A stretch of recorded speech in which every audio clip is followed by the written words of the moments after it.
cooking is capricious, extravagant, and occasionally disastrous, but he likes to pull his weight.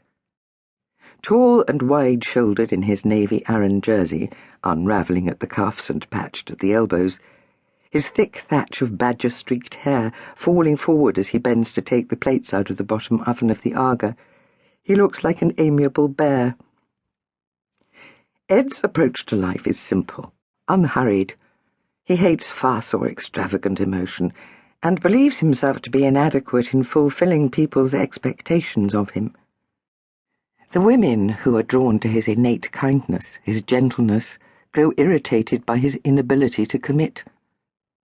He went straight to a major publishing house from university and stayed there until his early retirement, but always weekending here at Mellinponds. He cherished his authors.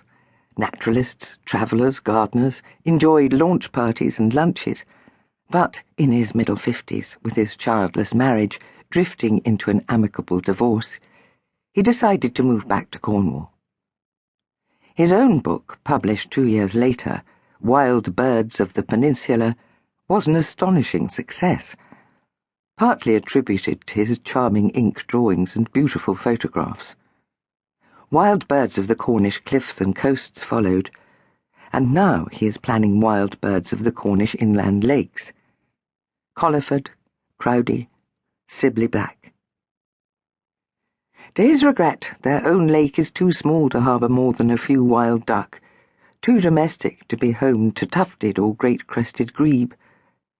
Frogs in plenty come to carouse in the early spring, slipping and sliding, clasping and clambering in the shallows, their mating songs echoing eerily in the night. Ed lifts out the warmed plates from the lower oven.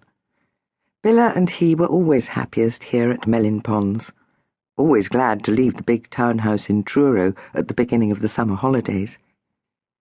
He can remember the excitement of heading out of the city with their father driving the big rover, their mother beside him, and he and Billa packed into the back with their favourite toys and books. Mellinponds.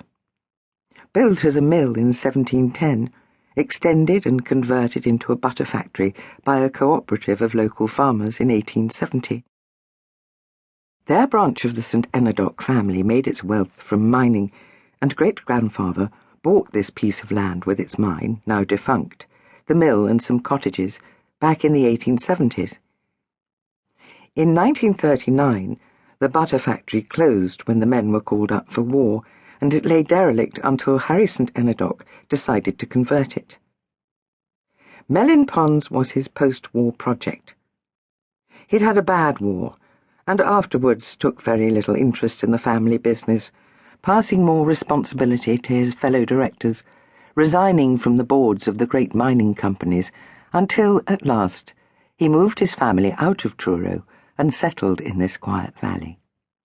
He lived only 6 years here before he died. It's odd, thinks Ed, that though his father lived here for such a short time, his influence is still so strongly present in the butter factory.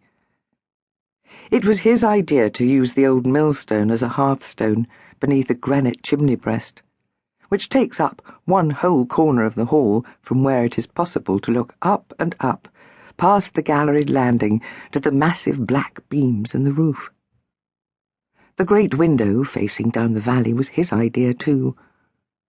The recess, cut into the thick granite walls, is big and deep enough to take 2 armchairs. It was he who named the old butter factory Mellinponds, the mill on the bridge. Ed places the dish beside the plates on the huge slate kitchen table, on which the butter was once patted into blocks, glancing up as Billa comes in. "That looks good," she says appreciatively.